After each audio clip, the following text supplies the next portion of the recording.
পরম স্নেহের ছাত্রছাত্রীরা, আমি প্রান্তিকসের বইতে তোমাদের চাহিদা মতন আমি প্রশ্নের সমাধানগুলো করে দিচ্ছি। শ্বসন মণ্ডল এবং বসুর বই শ্বসন অধ্যায়ে সমস্ত প্রশ্নের উত্তর আমি দিয়ে দিচ্ছি। প্রথম প্রশ্ন, পরিবেশে O2 এবং CO2 ভারসাম্য রক্ষিত হয় কোন প্রক্রিয়ায়? শ্বসন, সালোক সংশ্লেষ, A B উভয়ই এবং কোনোটিই নয়। সঠিক উত্তর হবে যে A এবং B উভয়ই। কেন? আমরা জানি সালোক সংশ্লেষ প্রক্রিয়ার ফলে উদ্ভিদ কি করে, বাতাসে অক্সিজেন ছেড়ে দেয় এবং শ্বসন প্রক্রিয়ায় আমরা এবং সমস্ত জীবকুল এবং উদ্ভিদকুল অক্সিজেন গ্যাস গ্রহণ করে থাকি। তাহলে দুটো পদ্ধতিরই দরকার লাগবে, সালোক সংশ্লেষ এবং শ্বসন। এটা সঠিক উত্তর হবে। ট্রাকিয়া কোন প্রাণীর শ্বাসঅঙ্গ? এটা খুব সহজ প্রশ্ন। ট্রাকিয়া হচ্ছে আরশোলার শ্বাসঅঙ্গ, আমি দাগ দিয়ে দিয়েছি। আরশোলা, তার সত্ত্বেও আরশোলা ছাড়াও আর কি সমস্ত পতঙ্গ শ্রেণীর শ্বাসঅঙ্গ হচ্ছে ট্রাকিয়া। এই ট্রাকিয়াটাও কিন্তু আমাদের গলার যে অংশটা সেটাকেও ট্রাকিয়া বলে থাকি আমরা। প্রধান 3 নম্বর প্রশ্ন, প্রধান শ্বসন বস্তু হলো, খুব সহজ, গ্লুকোজ। প্রধান শ্বসন বস্তু হলো গ্লুকোজ, C6H12O6। সংকেতটাও একবার বলে দিলাম, মনে জেনে রেখে দাও। ক্রেবস চক্র কোষের সাইটোপ্লাজমে হয়, মাইটোকন্ড্রিয়ায় হয়, C হচ্ছে গলজি বস্তু, D হচ্ছে রাইবোজোম। তাহলে খুব সহজ প্রশ্ন, ক্রেবস চক্র অক্সিজেনের উপস্থিতিতে মাইটোকন্ড্রিয়ায় হয়। আর মনে রাখতে হবে গ্লাইকোলাইসিস পদ্ধতিটা কোথায় হয় না, সাইটোপ্লাজমে হয়ে থাকে। অতি সংক্ষিপ্ত উত্তরভিত্তিক প্রশ্ন। প্রথম প্রশ্ন কি, সকল প্রকার শ্বসনের সাধারণ পর্যায়টির নাম কি? সকল প্রকার শ্বসনের সাধারণ পর্যায়টির নাম গ্লাইকোলাইসিস, আমি লিখে দিয়েছি গ্লাইকোলাইসিস। ফুসফুসের কোন অংশে শ্বাসবায়ুর বিনিময় ঘটে? খুব সহজ প্রশ্ন, অ্যালভিওলাই বা বায়ুথলি। বায়ুথলি আমি লিখে দিয়েছি। ফুসফুসের কোন অংশে শ্বাসবায়ুর বিনিময় ঘটে না, অ্যালভিওলাইয়ের গায়ে রক্তজালক থাকে, সেই রক্তজালকগুলোর মধ্যে গ্যাসের আদান প্রদান হয় এবং আমরা আমাদের শরীরে থেকে কার্বন ডাইঅক্সাইড বেরিয়ে যায় এবং আমাদের শরীরের যে রক্তজালক সেটা হচ্ছে অক্সিজেন গ্যাস গ্রহণ করে।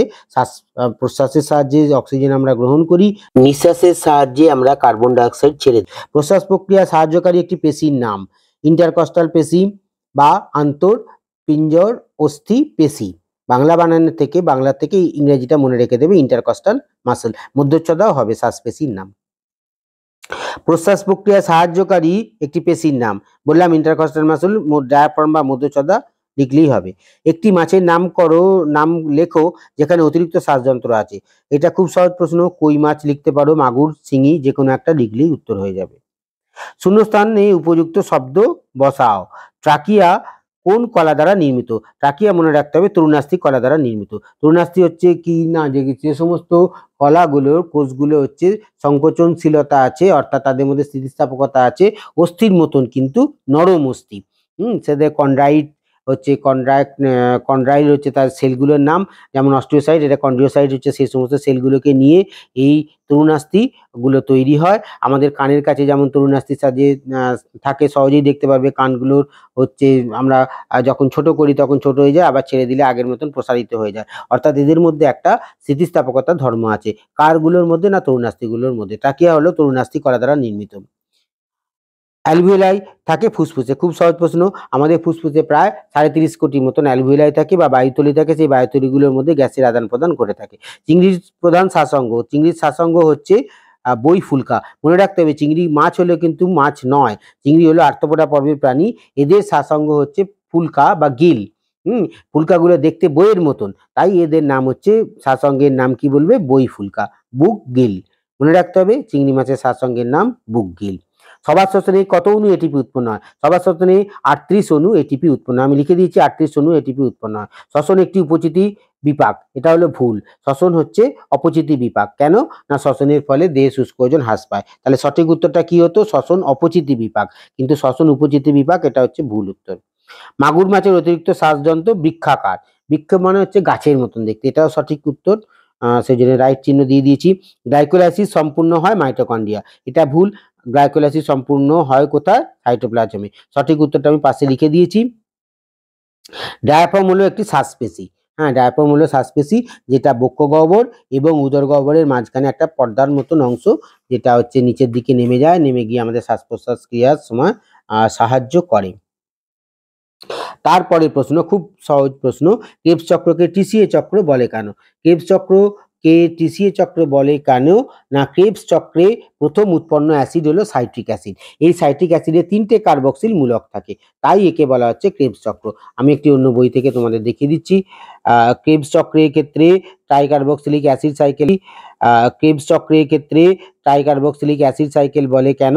না ক্রেবস চক্রের ক্ষেত্রে সাইট্রিক অ্যাসিড উৎপন্ন হয়, সাইট্রিক অ্যাসিডে 3টে অ্যাসিড কার্বক্সিলিক অ্যাসিড থাকে, তাই ক্রেবস চক্রকে বলা হচ্ছে কি, যে COOH কার্বক্সিলিক মূলক থাকে, সেই জন্য টিসিএ চক্রকে বলা হচ্ছে কি, না এই ক্রেবস চক্রকে বলা হচ্ছে ট্রাইকার্বক্সিলিক অ্যাসিড সাইকেল। কেন?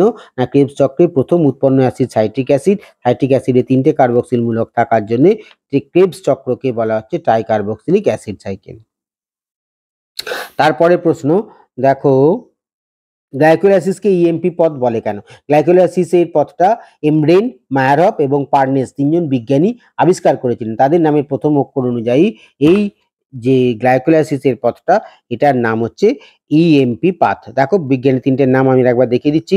গ্লাইকোলাইসিস এমব্রেন, মায়ারভ এবং পার্নেসের পর্যবেক্ষণ করেন, তাদের নাম অনুসারে এই গ্লাইকোলাইসিস পথটির নাম হচ্ছে কি, ইএমপি পাথওয়ে। তারপরের প্রশ্ন, সবাত শ্বসন এবং অবাত শ্বসনের পার্থক্য লেখো। সবাত শ্বসনের এবং অবাত শ্বসনের পার্থক্য হচ্ছে, সবাত শ্বসনে অক্সিজেনের উপস্থিতি লাগে, জানো। আচ্ছা, অবাত শ্বসনে অক্সিজেনের অনুপস্থিতি হয়, এটা পারবে তোমরা। দ্বিতীয় প্রশ্ন হচ্ছে, সবাত শ্বসনে গ্লুকোজের সম্পূর্ণ জারণ হয়, আর অবাত শ্বসনে গ্লুকোজের অসম্পূর্ণ জারণ হয়। সবাত শ্বসনের ক্ষেত্রে প্রচুর পরিমাণে শক্তি উৎপন্ন হয়, 686 ক্যালোরি, আর অবাত শ্বসনে সেখানে শক্তির পরিমাণ মাত্র 50 কিলো ক্যালোরি। সবাত শ্বসন কোথায় হয়? সাইটোপ্লাজম এবং মাইটোকন্ড্রিয়ায় হয়। মাইটোকন্ড্রিয়ায় ক্রেবস চক্র হয়ে সম্পূর্ণ শক্তি জারণ হয়, আর এখানে শুধু সাইটোপ্লাজমে হয়ে থাকে। আচ্ছা, সম্পূর্ণ শক্তির সমস্ত বায়ুজীবী উদ্ভিদ প্রাণীকুলের মধ্যে সবাত শ্বসন হয়ে থাকে। আচ্ছা, এই ছকটা আমি আরেকবার ডিসপ্লের সাহায্যে একবার দিয়ে দেবো। তারপরের প্রশ্ন হচ্ছে, সন্ধানের দুটি গুরুত্ব লেখো। সবাত শ্বসন অবাত শ্বসনের পার্থক্য হয়ে গেল, সন্ধানের দুটি গুরুত্ব লেখো। সন্ধান প্রক্রিয়ায় কি হয় না, জীবদেহে আমরা জানি যে কোহল সন্ধানে বেকারি শিল্পে খুব কাজে লাগে। আর কি হয় না, আমাদের ক্ষেত্রে যেমন হচ্ছে অ্যালকোহল যেগুলো উৎপন্ন হয় দারু শিল্প, অর্থাৎ অ্যালকোহল উৎপাদনে এই কোহল সন্ধানটা কিন্তু খুব কাজে লাগে। দেখো আমি তোমাদের বই থেকে বলে দিচ্ছি। অ্যালকোহল ইস্ট নামক, ওই যে ইস্ট নামক ছত্রাকে একসি দিয়ে নিশ্চিত হয়, গ্লুকোজ হয়ে পড়লে অ্যালকোহল সৃষ্টি হয়, আর বেকারি শিল্পে পাউরুটি বিস্কুট এগুলোকে গাজিয়ে তুলতে লাগে। জানো তো পাউরুটি কেন, পাউরুটি কি এই যে আমরা ফোলা দেখি কেন, পাউরুটিকে যখন দেওয়া হয় তো ওর মধ্যে ময়দার সঙ্গে আর কি ইস্ট মিশিয়ে নেয়, ইস্টটাকে ড্রাই ইস্ট মিশিয়ে দেয়, মিশিয়ে দেওয়ার পর রেখে দেওয়া হয়। এবার ইস্টের মধ্যে কি তৈরি হয়, অ্যালকোহল তৈরি হয়, কার্বন ডাইঅক্সাইড তৈরি হয়। কার্বন ডাইঅক্সাইডটা কি ফুলে যায়, সেই জন্য যতটুকু ময়দা থাকে পাউরুটিটা অনেক ফোলা হয়ে যায়। পাউরুটি তৈরি করতে গেলে ইস্ট লাগে, এটা বলে দিলাম। এটা বলতে হবে না তোমাদের, শুধু জাস্ট প্রশ্নটা বলবে যে পাউরুটি, বেকারি ইত্যাদি শিল্পে ইস্ট ব্যবহৃত হয়। তারপরে প্রশ্ন দেখো, শ্বসনকে অপচিতি বিপাক বলে কেন? আমি বলে দিলাম, শ্বসনের ফলে দেহের শুষ্ক ওজন হ্রাস পায়। শ্বসনে আমরা কি জানি না, শ্বসনে আমাদের খাদ্যবস্তু, অক্সিজেন, এগুলো কি হয়, অক্সিজেন গুলো জারিত হয়। আচ্ছা দেখো, শ্বসনকে বলে দিচ্ছি, খাদ্যবস্তু অক্সিজেন উৎসেচকের সাহায্যে জারিত হয়ে মানে কি হয় না, কার্বন ডাইঅক্সাইড আর হচ্ছে জল উৎপন্ন হয়, সেই জন্যই দেহের শুষ্ক ওজন হ্রাস পায়, সেই জন্য শ্বসনকে বলা হয় অপচিতিমূলক বিপাক। খুব সহজ প্রশ্ন। তারপরের প্রশ্ন, সবাত শ্বসনের রাসায়নিক সমীকরণটি লেখো। পারবে?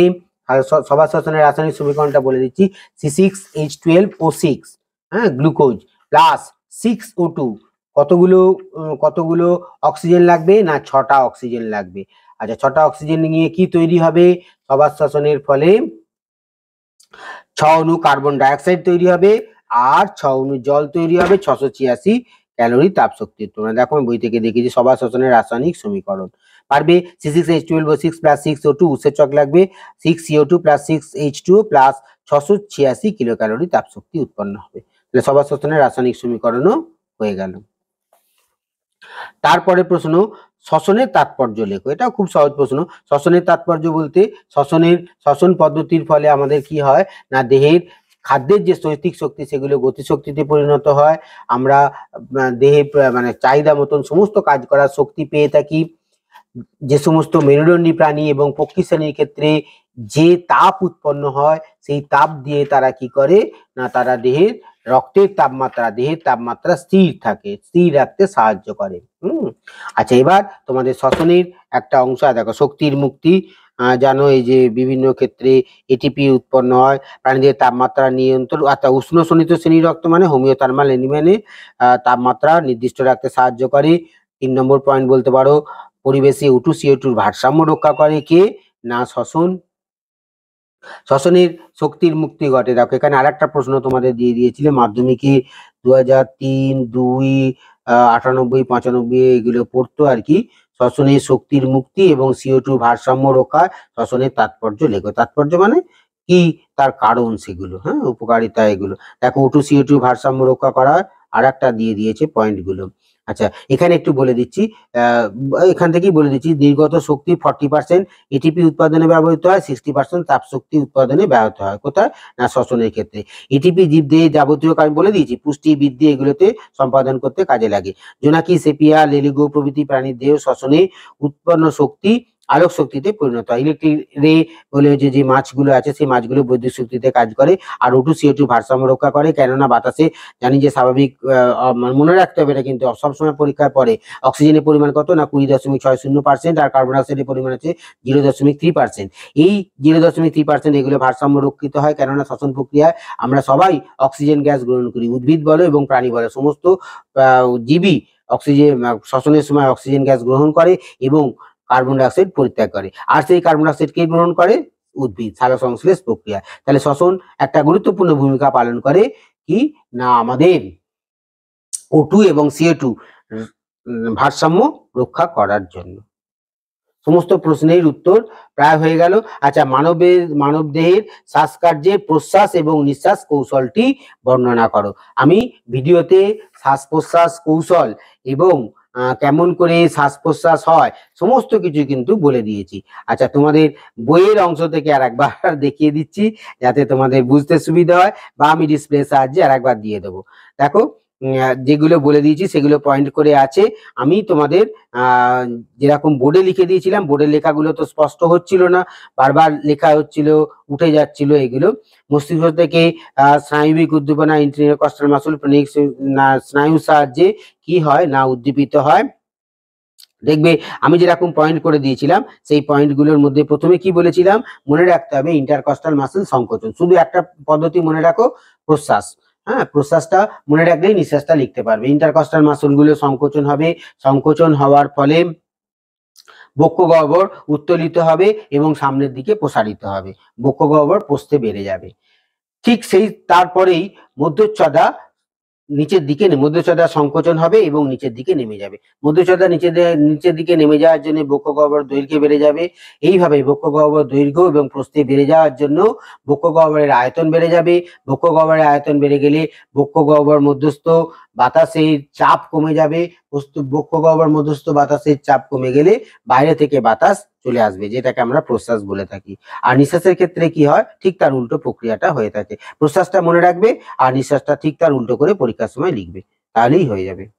আমি ছকের সমস্ত ছবিগুলো দেখিয়ে দিলাম এবং আমি ডিসপ্লের সাহায্যে পরবর্তী ক্ষেত্রে ছবিগুলো দিয়ে দেবো। দেখো এখানে সেই বলেছিলাম যে ওখানেও লিখে দিয়েছিলাম, বহির্নাসারন্ধ্র, নাসাপথ, অন্তর্নাসারন্ধ্র, নাসাগলবিল, গ্লটিস, হ্যাঁ, এগুলো, তারপরে ব্রাঙ্কাস মানে উপক্রম শাখা, ব্রাঙ্কিওল, অ্যালভিওলার পথে প্রশ্বাস এবং নিঃশ্বাস বায়ু চলে আসবে।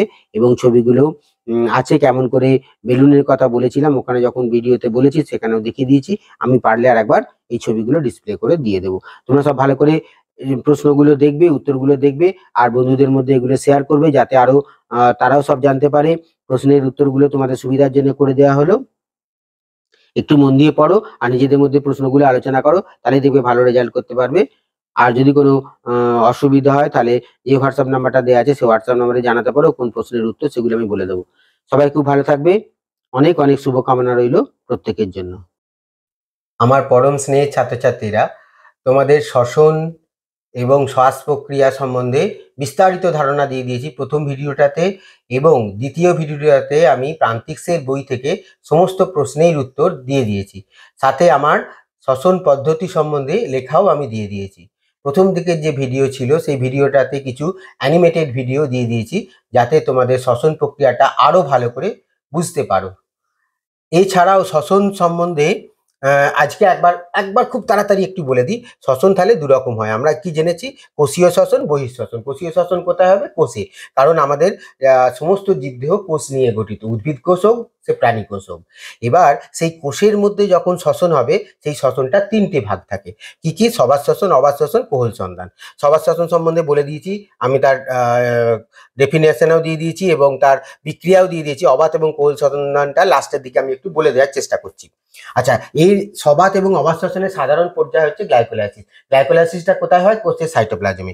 আর যদি অক্সিজেন পায় তাহলে ক্রেবস চক্র হবে, এবং ক্রেবস চক্রের মধ্যে দিয়ে ইলেকট্রন ট্রান্সপোর্ট সিস্টেমের মধ্যে দিয়ে অনেক শক্তি পাবো। কত না? 674 কিলো ক্যালোরি বা 686 কিলো ক্যালোরি। আগে বিভিন্ন বইতে বিভিন্ন রকম থাকে, একটা বই থেকে যে কোনো একটা বই থেকেই পড়লে হবে। 686 কিলো ক্যালোরি তাপশক্তি উৎপন্ন হয়, কার্বন ডাইঅক্সাইড উৎপন্ন হয়, জল উৎপন্ন হয়। শ্বসন বস্তু কি? গ্লুকোজ। গ্লুকোজের সংকেত কি? C6H12O6 প্লাস কি হবে? কতগুলো মানে কতগুলো অক্সিজেন অণু লাগবে না? 6O2। তাহলে সবাত শ্বসনের রাসায়নিক সমীকরণ আমি লিখে দিয়েছি, একবার আমি খুব দ্রুত বলে দিচ্ছি। C6H12O6 প্লাস 6O2 সমান কি হবে? 6 অণু জল উৎপন্ন হবে। আচ্ছা, আর কি তৈরি হবে? 6 অণু কার্বন ডাইঅক্সাইড তৈরি হবে, আর 686 কিলো ক্যালোরি।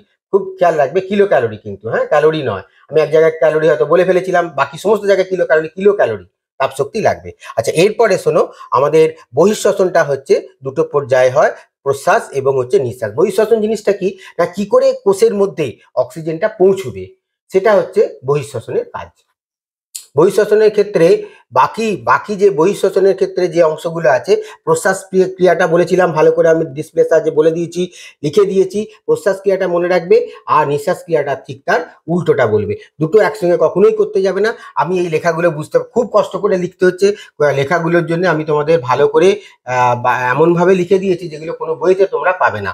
সেই বইয়ের কথাগুলো কেমন করে অক্সিহিমোগ্লোবিনের মধ্যে থাকে, এগুলো এই সমস্ত বইগুলোতে পাবে না। জেনে রেখে দাও, অক্সিজেন যেটা যুক্ত হলো সেটা রক্তের মধ্যে দিয়ে অক্সিহিমোগ্লোবিন নিয়ে যায়, আর আমাদের কোষ থেকে উৎপন্ন কার্বন ডাইঅক্সাইড কার্বক্সি হিমোগ্লোবিন এবং বিশেষ করে কার্বনের যৌগ রূপে আমাদের ফুসফুসের অ্যালভিওলাই নিয়ে চলে আসে, এবং ফুসফুসের অ্যালভিওলাই থেকে আবার ঠিক প্রশ্বাসের ঠিক উল্টো প্রক্রিয়ায় আমাদের দেহের বাইরে থেকে বেরিয়ে যায়। সেই প্রশ্বাস ক্রিয়া এবং নিঃশ্বাস ক্রিয়াটাও লাস্টের দিকে আমি বলে দিয়েছি। তবু একটু মনে সন্দেহ রয়ে গেল, এটা মুছে দেওয়ার আগে একবার তোমাদের একটু বলে দিই, যেটা আমি আগে বলিনি, তোমাদের জানা দরকার, যে শ্বসন এবং দহনের মধ্যে পার্থক্য। দহন মানে কম্বানশন। দহন বলতে একটা কাগজকে পোড়ালাম, সেটা হচ্ছে দহন।